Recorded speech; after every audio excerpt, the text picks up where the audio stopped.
Assalamualaikum warahmatullahi wabarakatuh. Salam sejahtera untuk kita semua. Halo para penikmat kisah-kisah misteri dan cerita tentang makhluk astral tak kasat mata. Selamat datang kembali di lingkaran misteri. Bersama saya Untung Prasetyo, yang pada kesempatan kali ini akan kembali melanjutkan kisah dari Satrio Wicaksono, yang pada episode sebelumnya Satrio berhasil melewati lingkaran waktu dan bertemu dengan Laras.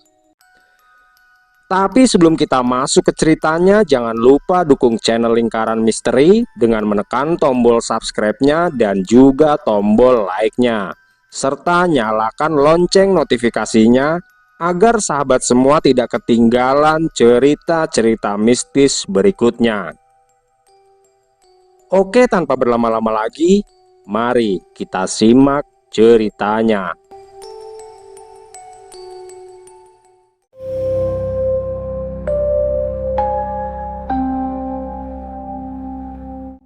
Satrio masih terbaring lemah di atas tikar pandan sambil menatap langit-langit Rumbia yang retak. Nafasnya terasa berat, seolah setiap tarikan udara membawa kembali rasa perih dari luka-lukanya. Perlahan dia menggeleng, lalu menoleh ke arah Laras yang sedang duduk di sisi gubuk. "Sudah berapa lama aku di tempat ini, Ras?" tanya Satrio dengan suaranya yang masih lemah. "Baru 1 malam, yo," balas perempuan muda yang wajahnya terlihat murung itu. "Tapi mengapa rasanya lama sekali, Ras?" tanya Satrio lagi sambil menghela nafas panjangnya. "Karena memang begitu adanya, yo. Di tempat ini waktu tidak berjalan sebagaimana mestinya. 1 malam di sini mungkin sama dengan 1 bulan di dunia nyata," ucap Laras yang sontak membuat Satrio terkejut. "Bagaimana kau bisa tahu, Ras?" tanya Satrio lagi yang seakan tidak percaya dengan apa yang dikatakan Laras. "Aku memang tidak tahu pasti, yo. Tapi memang waktu berjalan sangat lambat di sini," jawab Laras menjelaskan. Satrio terdiam dengan tubuh yang menegang. Bayangan wajah Dewi, keluarganya, dan desa tempat tinggalnya berkelebat di benaknya. Tangan kanannya mengepal sementara peluh dingin menetes di pelipis. "Aku harus segera pergi dari tempat ini, Ras," ucap Satrio sambil berusaha bangkit dari tidurnya. "Kau tidak mungkin dapat pergi jauh, yo, dengan luka-luka seperti itu." "Pasti ada cara untuk keluar dari sini, Ras, karena aku harus segera menemukan Dewi," ujar Satrio sambil menghela nafas panjang. "Caranya hanya satu, yo. Kau harus memulihkan dirimu dan juga kekuatanmu. Setelah itu, aku akan mengantarmu ke jembatan gaib itu," ucap Laras dengan tegas. Satrio menutup matanya kembali, membiarkan kata-kata Laras meresap ke dalam benaknya. Jembatan gaib yang diceritakan Laras itu mungkin adalah satu-satunya harapan untuk dapat mencari keberadaan Dewi, atau mungkin juga jalan keluar dari tempat itu. Namun dengan keadaannya yang terluka parah, dia memang tidak mungkin dapat menembus penjaga gaib yang ada di tempat itu. Tapi jika dia memaksakan diri untuk menghadapi para penjaga jembatan gaib itu, dia akan kalah dan kembali lagi ke tempat semula. Tempat di mana dia sampai di alam gaib itu, tempat ribuan makhluk yang sudah berhasil dia lewati.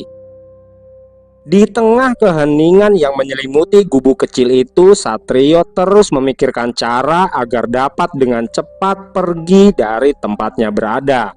Dia kembali teringat akan putaran waktu yang sudah dilewatinya, hingga terbesitlah sebuah ide dengan resiko besar yang harus dihadapi oleh Satrio.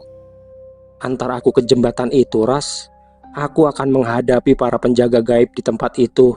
Dan jika aku gagal, aku akan kembali ke tempat di mana aku masuk ke alam ini.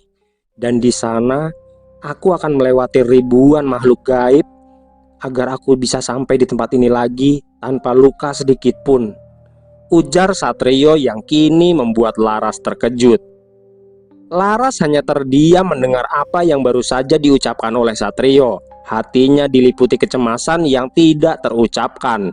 Dia memahami apa yang dimaksud oleh Satrio, kembali ke tempat asal, menembus ribuan makhluk gaib demi mengulang jalannya dengan kondisi yang lebih baik.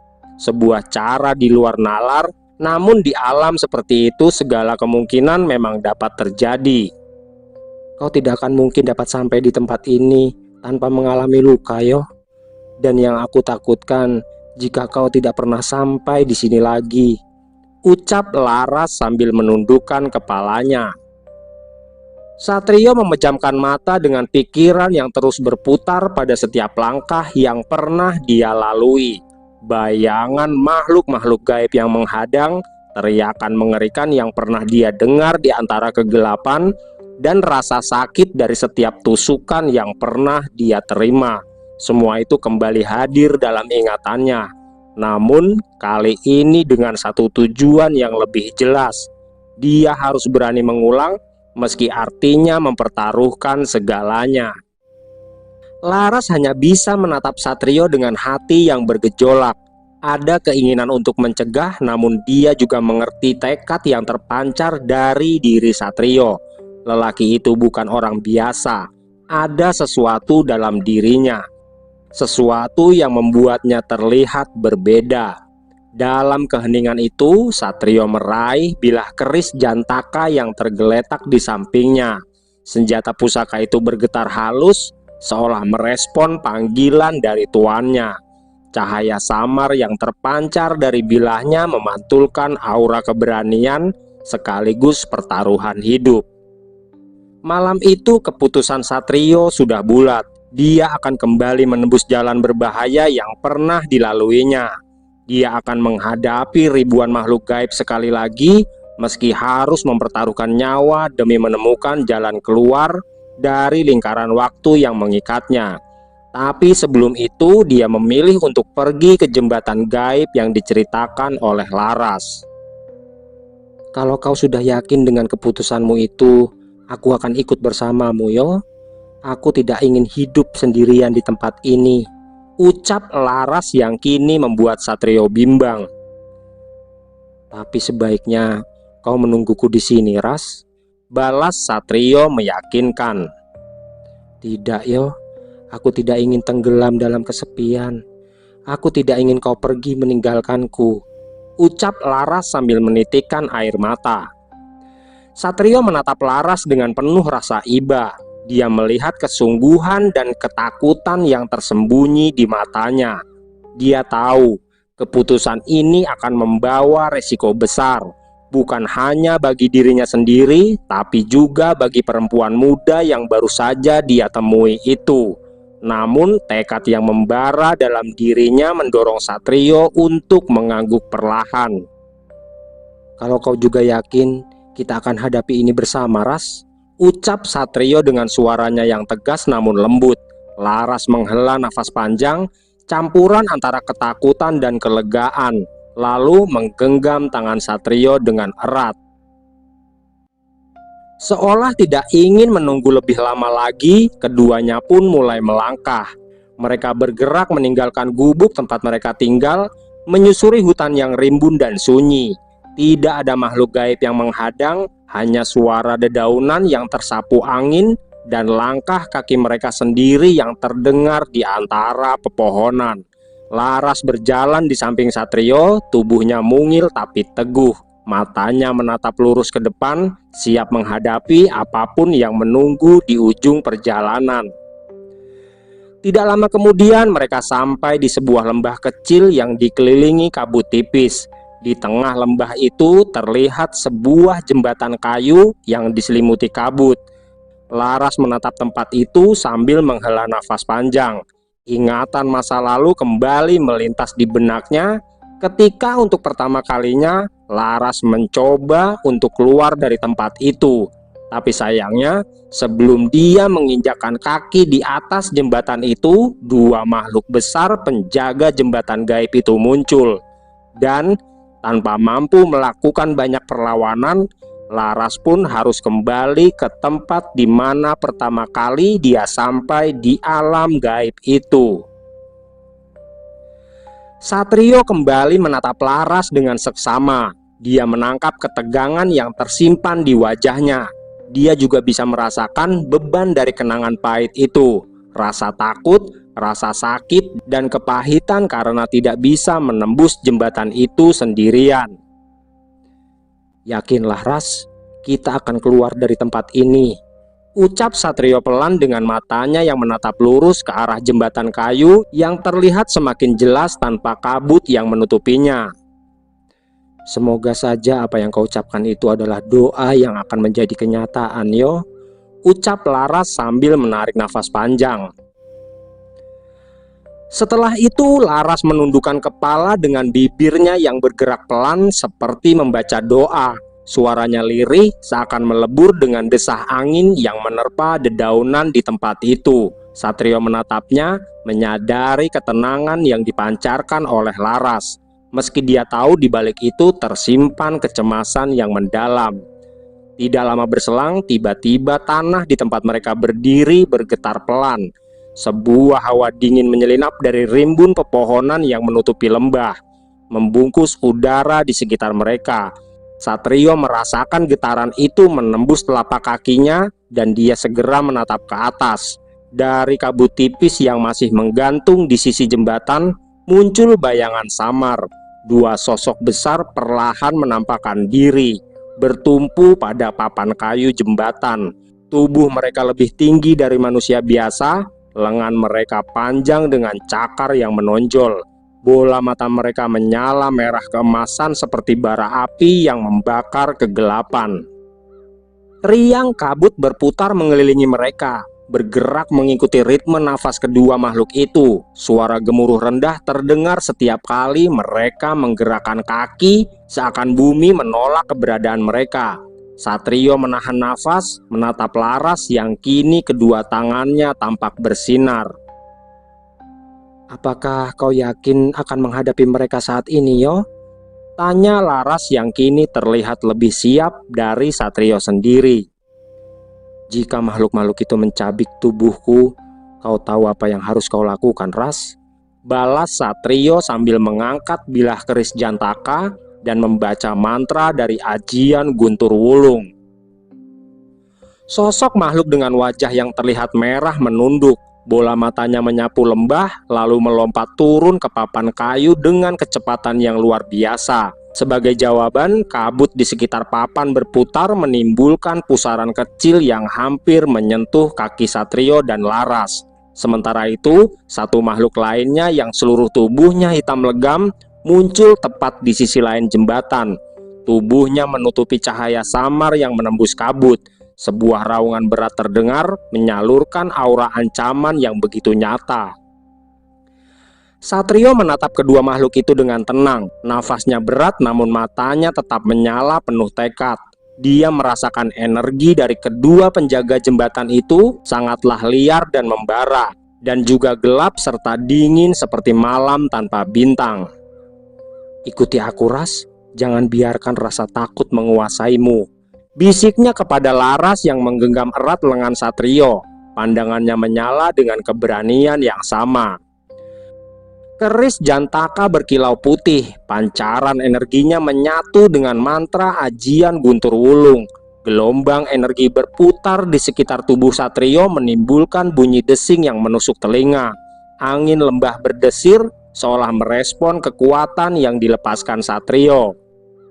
Makhluk berwajah merah melompat lebih dekat dengan cakar besarnya yang menghantam papan jembatan yang menghasilkan dentuman keras. Satrio menangkis serangan itu dengan tebasan cepat. Pancaran cahaya biru dari keris jantaka memisahkan udara dan energi serangan makhluk itu. Papan kayu bergetar hebat, debu dan serpihannya beterbangan.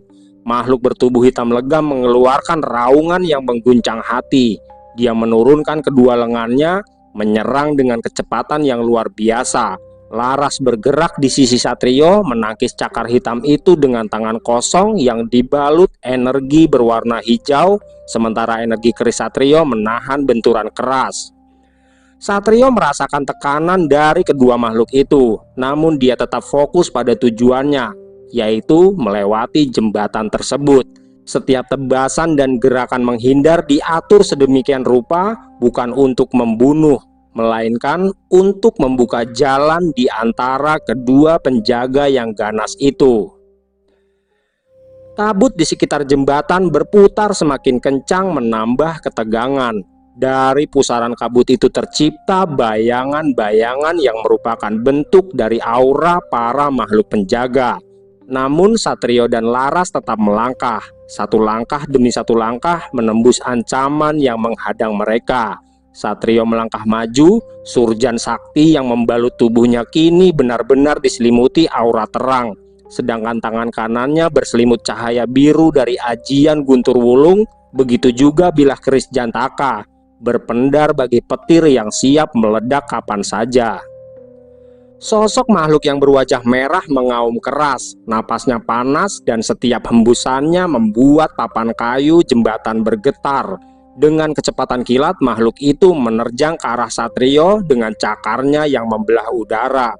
Dentuman keras terdengar saat cahaya dari bilah keris Jantaka beradu dengan energi merah yang menyelimuti makhluk itu. Ledakan cahaya memecah kabut, membuat lembah bergetar hebat. Satrio terdorong mundur beberapa langkah, tapi dia segera menjejakkan kakinya kuat-kuat lalu melancarkan serangan balik. Dengan melempar ajian Guntur Wulung yang suaranya menggema bagai petir yang menyambar di dalam kabut. Di sisi lain, Laras berdiri tegak. Tubuhnya kini diselimuti sinar keemasan dari ajian Tirta Kemuning. Hawa sejuk memancar dari tubuhnya, menetralkan aura gelap yang menyelimuti makhluk hitam legam di hadapannya. Makhluk itu melangkah dengan raungan rendah, kedua matanya menyala seperti bara. Dengan kecepatan tidak terduga dia menghantamkan lengannya ke arah Laras. Namun Laras melesat dengan ringan. Tubuhnya seolah menyatu dengan aliran air. Gerakannya luwes, tenang tapi mematikan. Dia menyalurkan tenaga batin ke telapak tangannya lalu menepiskan serangan makhluk itu. Dentuman terjadi, tapi tubuh Laras tidak bergeming sedikit pun. Ajian Tirta Kemuning menyerap sebagian besar energi dari serangan itu. "Sekarang giliranku," bisik Laras dalam hatinya. Dia merapalkan mantra lain, tangannya membentuk pusaran energi putih kehijauan. Dengan sekali hentakan, dia melepaskan serangan itu ke dada makhluk hitam. Hantaman dari ilmu kanuragannya membuat tubuh makhluk itu terdorong mundur. Papan jembatan berderak nyaris patah, namun makhluk itu bangkit lagi, meraung lebih keras, lalu menyerang dengan cakar hitamnya, menyapu udara hingga menimbulkan pusaran angin yang sangat kencang. Di sisi lain, tubuh Satrio mulai kehilangan keseimbangan. Setiap kali dia mengayunkan bilah keris Jantaka, rasa perih dari luka-luka di tubuhnya makin terasa menusuk. Nafasnya terengah, ajian Guntur Wulung yang semula menyelimuti tubuhnya mulai meredup. Makhluk berwajah merah melihat celah itu. Dengan raungan panjang dia melompat ke udara. Cakarnya menyala merah bagai bara api. Serangan itu turun lurus ke arah Satrio. Serangan yang jelas akan meremukkan tubuhnya jika sampai mengenai. Dalam sekejap, Laras menghentikan pertarungannya melawan makhluk hitam legam. Dia melesat ke arah Satrio. Tubuhnya berpendar kuat oleh sinar keemasan dari ajian Tirta Kemuning. Dan tepat sebelum cakar merah itu mengenai Satrio, Laras mengangkat kedua tangannya membentuk perisai cahaya berlapis. Benturan dahsyat pun terjadi. Cahaya merah dan emas bertubrukan menimbulkan gelombang kejut yang memecah papan kayu jembatan di sekitar mereka. Satrio terhempas ke belakang, namun dia berhasil bertahan dengan bertumpu pada bilah kerisnya. Laras sendiri terdorong mundur beberapa langkah. Dengan wajah tegang, tapi dia tetap berdiri kokoh. "Kau tidak apa-apa, Ras?" tanya Satrio sambil berusaha bangkit, namun tubuhnya kembali terhuyung. "Aku baik-baik saja, Yo. Sekarang fokuslah pada nafasmu. Biar aku menahan makhluk itu dulu, jawab Laras dengan tegas. Makhluk berwajah merah meraung lagi. Sosok itu tampak kesal karena serangannya berhasil digagalkan. Namun dari sisi lain, sosok makhluk hitam legam mulai maju dan ingin menghabisi mereka berdua sekaligus. Tapi Laras berdiri di hadapan Satrio. Kedua tangannya terangkat membuat tubuhnya berpendar semakin terang. Dia merapal mantra dengan suara lantang yang membuat aura dari ajian Tirta Kemuning kini membentuk pusaran cahaya yang melingkupi dirinya dan juga Satrio. Udara di sekitar mereka bergetar, kabut buyar terhempas ke segala arah. Satrio hanya bisa terdiam, matanya menatap Laras dengan rasa kagum sekaligus cemas. Perempuan muda yang dulu menyerah pada takdir di tempat itu kini justru berdiri sebagai tameng yang melindunginya dari kematian. Dua makhluk penjaga jembatan itu berhenti sejenak, menatap Laras dengan sorot mata penuh amarah. Udara semakin berat, seolah seluruh tempat itu menunggu ledakan berikutnya, dari pertarungan hidup dan mati itu. Satrio yang semula terhuyung kini mengepalkan kedua tangannya. Tubuhnya memang lemah dan luka-luka yang dimilikinya seakan meronta tiap kali dia bergerak. Namun sorot mata Laras yang menyala oleh tekad membuat bara di dadanya kembali menyala. Dia melihat bagaimana Laras berdiri kokoh, menahan badai serangan demi melindunginya. Sebuah semangat asing yang lebih kuat dari rasa sakit yang menjalari segenap tubuh Satrio. Kakinya menjejak papan jembatan yang sudah retak sambil dia menutup mata menahan nafas panjang. Mantra ajian Guntur Wulung mulai mengalir dari bibirnya. Tubuhnya bergetar lalu melayang setinggi dada manusia, dilingkupi cahaya biru pekat yang bergemuruh laksana petir dalam badai. Rambutnya terangkat, surjan saktinya berkibar, sementara bilah keris Jantaka memancarkan kilatan yang semakin menyilaukan. Makhluk hitam legam yang baru saja melepaskan serangan ke arah Laras tidak menyadari kebangkitan Satrio. Lengannya yang besar baru saja menebas udara, menimbulkan pusaran kabut yang membumbung tinggi. Tapi pusaran itu buyar, dan terlihat sosok Satrio telah terbang rendah di hadapannya. Denting petir meledak bersamaan dengan tebasan bilah keris Jantaka. Kilatan biru melesat menyayat udara lalu menancap di dada makhluk hitam itu. Tubuh besar itu terhuyung, sorot matanya menyala lebih garang. Dia meraung, melontarkan serangan balasan dengan kedua lengannya yang menghitam bagai batu bara.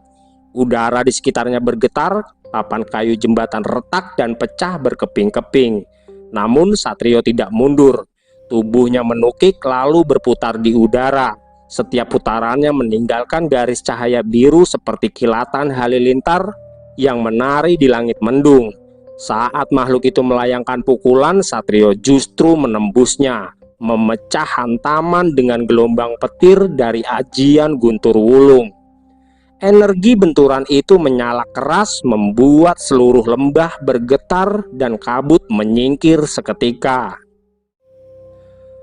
Laras menoleh sekilas melihat Satrio yang kini bukan lagi sosok yang lemah, melainkan pilar cahaya yang membelah kegelapan lembah. Semangatnya, keberaniannya, bahkan seluruh luka di tubuhnya kini ditutupi oleh pancaran tekad yang menggelegar. Makhluk hitam legam itu meraung lagi, lebih keras, lalu melompat mundur. Dari telapak tangannya memancar semburan asap pekat membentuk pusaran kegelapan yang melingkari jembatan. Papan kayu berderak keras seakan hendak runtuh. Namun Satrio justru melesat menembus kegelapan itu. Setiap langkahnya di udara meninggalkan dentuman guntur dan setiap ayunan bilah keris Jantaka menyalakan kilat yang membelah kabut. Benturan demi benturan terjadi, kegelapan melawan kilat, asap hitam melawan cahaya biru. Setiap kali keduanya bersinggungan, ledakan energi meledak ke segala arah, memecahkan batu dan menggetarkan udara di lembah. Jurang di bawah jembatan memantulkan gaung pertempuran itu seperti ribuan guntur yang meletup bersama. Di tengah semua itu, Satrio terus bergerak. Luka-lukanya memang belum sembuh, darah masih menetes dari bahunya, namun semangat Laras membuatnya tidak lagi memikirkan rasa sakit. Dia hanya tahu satu hal, jalan keluar ada di depan, dan tidak ada makhluk apapun yang boleh menghalanginya. Sementara dentuman petir dan raungan makhluk hitam legam mengguncang di atas jembatan gaib itu, Laras berdiri tegak di sisi lain jembatan, berhadapan dengan sosok berwajah merah yang matanya menyala bagai bara api. Nafasnya berat, tubuhnya gemetar, namun cahaya lembut dari ajian Tirta Kemuning sudah menyelimuti raganya. Aura ajian itu mengalir laksana aliran air yang jernih menutup setiap inci tubuhnya, membuatnya tampak bagai dilapisi perisai bening yang berkilau. Makhluk merah itu menggeram, giginya yang tajam menyeringai. Lalu dia melompat maju dengan hentakan kaki yang memecah papan jembatan. Udara berdesir keras, kuku panjang di kedua tangannya melesat bagai sabit maut menebas ke arah Laras. Namun, tubuh Laras berputar ringan, seperti gerakan air yang menolak hantaman batu. Ajian Tirta Kemuning melindunginya, membuat serangan itu hanya meninggalkan percikan cahaya di permukaan perisai bening. Laras memanfaatkan celah itu untuk menyerang balik. Dari jemari tangannya dia merapal ajian Sukma Tirta, melepaskan semburan cahaya kehijauan yang berputar seperti pusaran angin basah. Serangan itu menghantam dada makhluk berwajah merah tersebut, mendorong tubuh besarnya mundur beberapa langkah. Raungan nyaring terdengar, getarannya membuat daun-daun di sekitar jembatan gaib berguguran. Namun, makhluk itu tidak roboh, dia justru semakin murka. Tubuhnya membara, dan dari setiap pori-pori tubuhnya muncul semburan api yang merah menyala. Jembatan gaib mulai berderak dan beberapa bagian terbakar oleh panas yang memancar dari tubuh makhluk tersebut. Laras mengerahkan segenap tenaganya. Aura Tirta Kemuning kini beriak semakin kuat, seakan menjadi sungai yang melawan api. Dengan tubuhnya yang mungil dibandingkan lawannya, dia melesat di antara kobaran api itu, menari lincah bagai arus sungai yang membelah karang. Makhluk merah itu mengayunkan kedua tangannya dengan liar, setiap sabetannya meninggalkan jejak api yang memanjang. Namun Laras tidak mundur. Dia menangkis dengan ajian Tirta Kemuning, lalu sesekali melancarkan pukulan Sukma Tirta. Pukulan-pukulan itu menimbulkan dentuman lembut, namun cukup untuk membuat tubuh makhluk itu terguncang. Benturan keduanya pun semakin sengit. Api melawan air, bara melawan riak. Setiap kali kuku tajam makhluk merah itu hampir menembus perisai Laras, air bening Tirta Kemuning membentuk pusaran baru dan menepis serangan itu. Dan ketika Laras menyerang balik, tubuhnya menyatu dengan aliran ajian yang membuat gerakannya sulit dibaca. Sekali waktu makhluk merah itu berhasil mendorong Laras hingga hampir jatuh ke sisi jembatan. Papan kayu di bawah kakinya patah, tubuhnya nyaris terjerumus ke jurang kabut. Namun pada detik terakhir, aura Tirta Kemuning membentuk pijakan air yang menahan tubuhnya, lalu melayang sesaat. Cukup untuk membuatnya kembali melompat ke papan jembatan tersebut. Sorot matanya kini tidak lagi gentar. Di balik wajahnya yang pucat dan tubuhnya yang mulai letih, semangat untuk tidak lagi terperangkap selamanya di tempat itu, serta keinginan melindungi Satrio membuatnya bertahan. Setiap serangan, meski terasa semakin berat, dia sambut dengan keyakinan yang mengalir deras dalam dirinya. Pertarungan mereka terus berlangsung. Cahaya kehijauan dari ajian yang terus didengungkan Laras bertubrukan dengan kobaran merah membara, membuat jembatan seakan terbelah oleh dua kekuatan. Di sisi lain, tubuh Satrio yang kini melayang di udara dan diselimuti cahaya biru pekat yang berkilat terus menerjang lawannya. Setiap denyut energinya bagai guntur yang menggetarkan tulang-tulang dari jembatan gaib tersebut. Ajian Guntur Wulung kini menguasai seluruh raganya, membuatnya bukan lagi manusia biasa, melainkan kilatan halilintar yang hidup. Makhluk hitam legam di hadapannya meraung, suaranya menghancurkan udara, menimbulkan retakan di papan jembatan. Dari lengannya, pusaran kegelapan semakin membesar, menyelimuti sekitarnya dalam kabut pekat yang lengket seperti asap panas. Kabut itu menjerat udara, menekan Satrio seolah hendak melumpuhkannya. Namun, tubuh Satrio bergerak menembus kabut itu. Setiap gerakannya menyalakan kilat biru yang meledak, membelah kegelapan menjadi serpihan cahaya. Bilah keris Jantaka berputar di tangannya dengan kecepatan tinggi, Satrio melesat ke arah dada makhluk tersebut. Tebasan pertama memecah pusaran kabut, menghasilkan ledakan besar yang mengguncang jembatan gaib dan membuatnya mulai terlihat rapuh. Tebasan kedua menorehkan cahaya di tubuh makhluk hitam, membuat kulitnya yang keras bagai batu retak memanjang. Tubuh besar itu terhuyung, namun dia masih bertahan. Kedua tangannya menghantam jembatan, menciptakan gelombang kejut yang menghancurkan sebagian papan kayu, membuat jurang di bawahnya memuntahkan kabut tebal. Satrio tidak berhenti.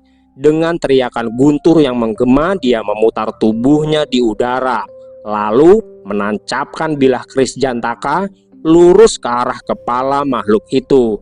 Benturan pun terjadi, membuat cahaya biru dan kabut hitam beradu. Ledakan besar memecah kesunyian, membuat batu-batu dari tebing runtuh bergemuruh di bawah jurang. Makhluk itu mengerang keras, darah hitam kental memancar dari luka-luka di tubuhnya.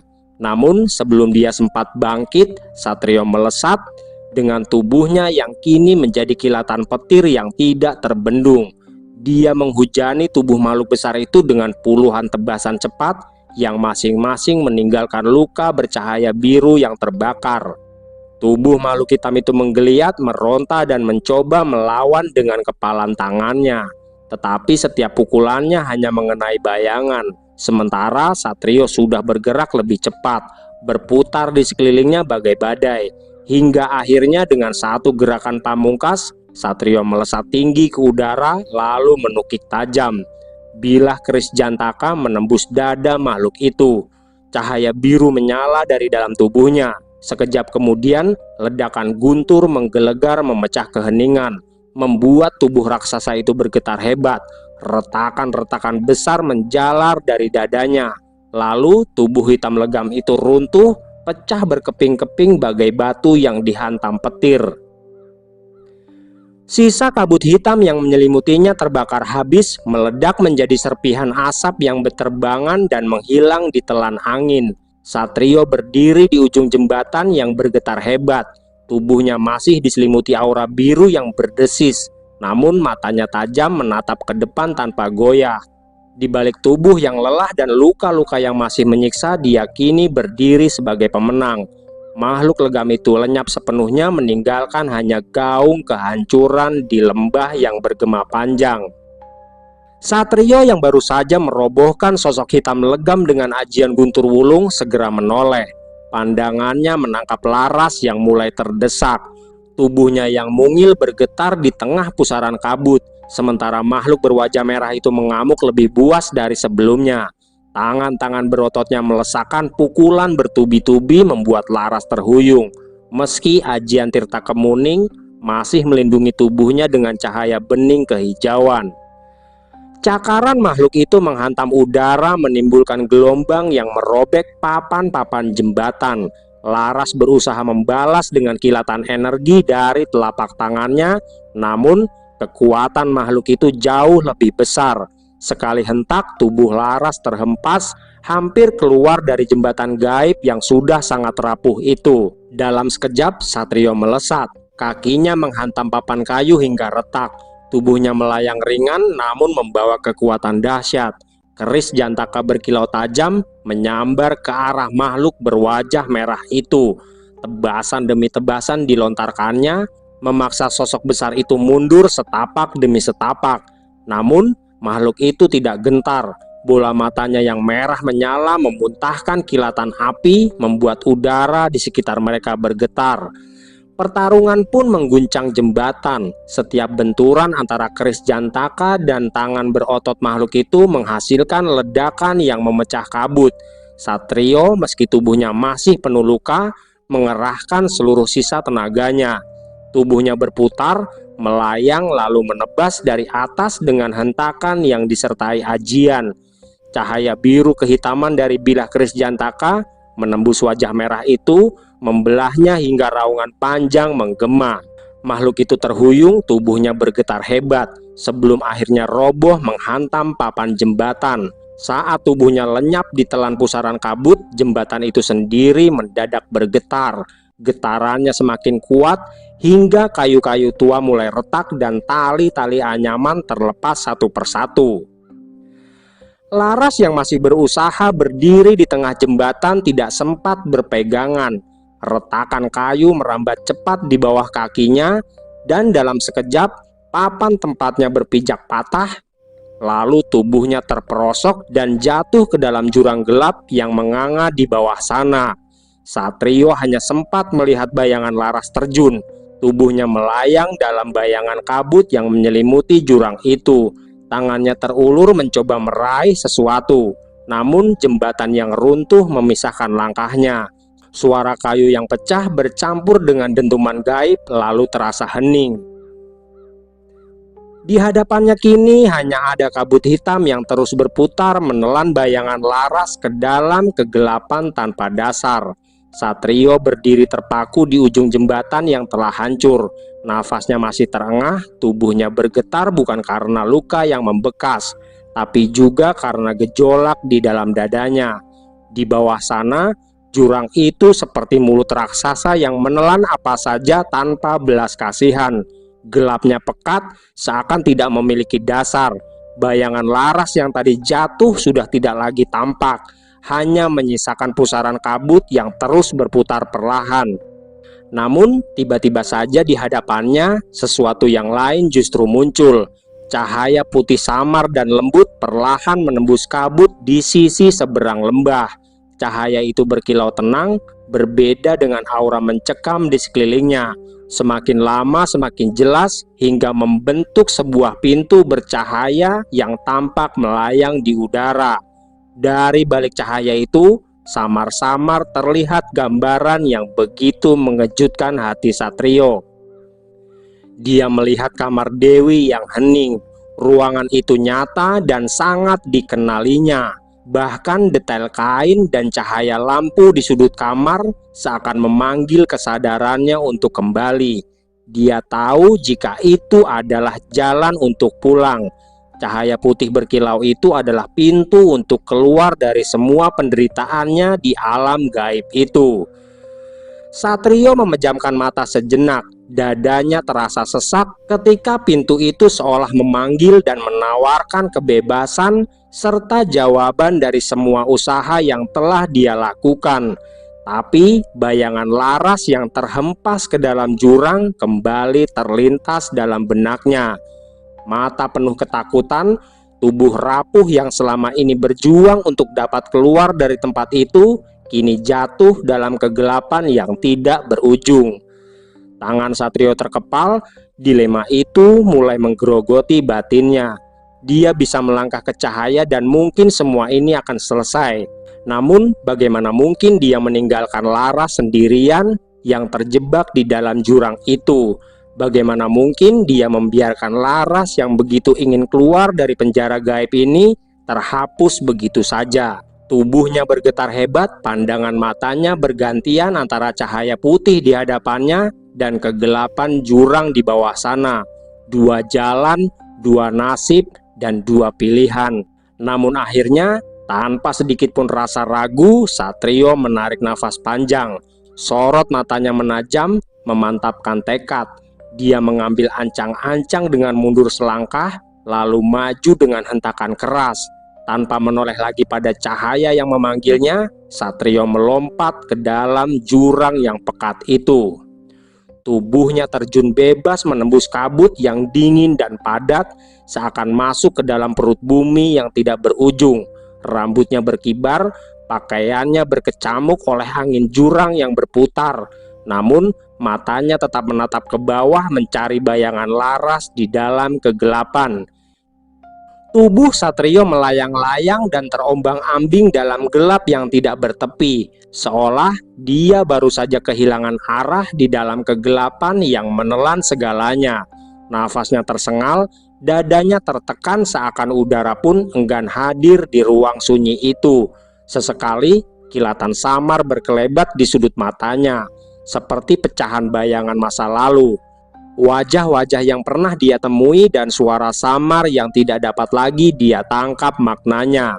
Satrio mencoba meraih sesuatu, tapi tangannya hanya menggenggam hampa. Dia semakin tenggelam dalam rasa yang tak tentu arah. Pikirannya hampir saja tercerai-berai oleh kekosongan. Namun, tiba-tiba ada hentakan kuat yang menjalar ke seluruh tubuhnya. Seolah ada tangan gaib yang menariknya keluar dari pusaran kegelapan itu. Perlahan-lahan cahaya redup mulai menyelinap di sela-sela kegelapan. Kabut perlahan menipis berganti dengan warna hijau lembut rerumputan. Suara desir angin terdengar membawa aroma tanah basah dan bunga liar. Tubuh Satrio mendarat dengan berat namun tidak menghantam keras. Ketika dia membuka mata, yang terlihat bukan lagi jurang yang menganga atau kabut gaib, melainkan hamparan sebuah pedesaan sederhana. Rumah-rumah kayu berjajar rapi dengan atap rumbia yang mengepul asap tipis. Di kejauhan, sawah menghijau luas, bergoyang pelan diterpa angin. Langit di atasnya bersih, biru dan awan putih mengembang tenang. Semuanya begitu nyata, begitu damai, kontras dengan kengerian dunia gaib yang baru saja dia tinggalkan. Satrio mengangkat tubuh perlahan dengan pandangan yang berkeliling, mencari kepastian di mana sebenarnya dia berada. Dan di antara jalan setapak tempatnya berada itu, berdiri sosok yang sangat dikenalnya. Laras ada di hadapannya dengan wajah yang berseri, seolah seluruh beban yang dulu dia pikul telah sirna. Senyumnya merekah, tenang dan tulus menatap lurus ke arah Satrio yang baru saja muncul di tempat itu. Matanya berbinar, bukan lagi dipenuhi ketakutan atau putus asa, melainkan penuh dengan rasa lega. Satrio terdiam dengan dada yang bergetar. Semua luka, semua kelelahan dan semua kegelisahannya lenyap seketika. Sejenak dia ragu apakah ini nyata atau hanya ilusi dari dunia gaib yang penuh tipu daya. Namun senyum Laras, tatapannya yang hangat, begitu meyakinkan hingga sulit bagi hati Satrio untuk menyangkal. "Di mana kita sekarang, Ras?"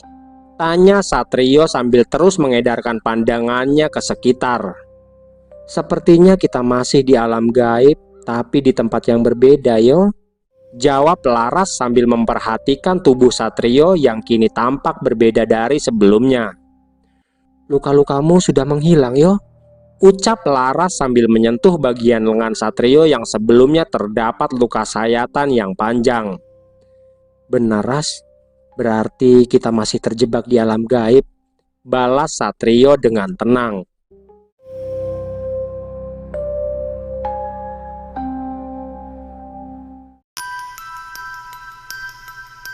Oke, sampai di sini dulu kisah dari Satrio Wicaksono yang masih mencari keberadaan Dewi. Terima kasih buat sahabat misteri yang sudah menyimak ceritanya hingga akhir. Dan terima kasih juga buat yang sudah selalu hadir di kolom komentar. Salam hangat buat Mbah Saiful, Bang Ahmad Hadi di Malaysia, Bang Anda Suhanda, Mas Robi Kandiawan, Mas Wardoyo Hunter, Mas Suryanto di Bogor, Bang Reza di Sumbar, Mas Yusuf Kristopan, Abah Al-Fatih Maulana, Mas Rahman, Mas Supriyanto Karanganyar, Mas Joko Ardianto di Kediri, Gemilang Jaya, Bang Bunyadi Al-Ghazali, Raden Mas, Bang Dedi Sot di Medan, Mas Wawan Iwan, Bang Roma, Bang Arnold Sepiart, Elang Muria, dan Bang Buluk Tolak Buluk. Buat yang mau saling menyapa atau mengirimkan salam-salamnya bisa tulis di kolom komentar, yang insya Allah akan saya bacakan pada video selanjutnya. Oke, saya Untung Prasetyo pamit undur diri. Mohon maaf jika ada kesalahan dalam berucap. Sampai jumpa di episode selanjutnya. Wassalamualaikum warahmatullahi wabarakatuh.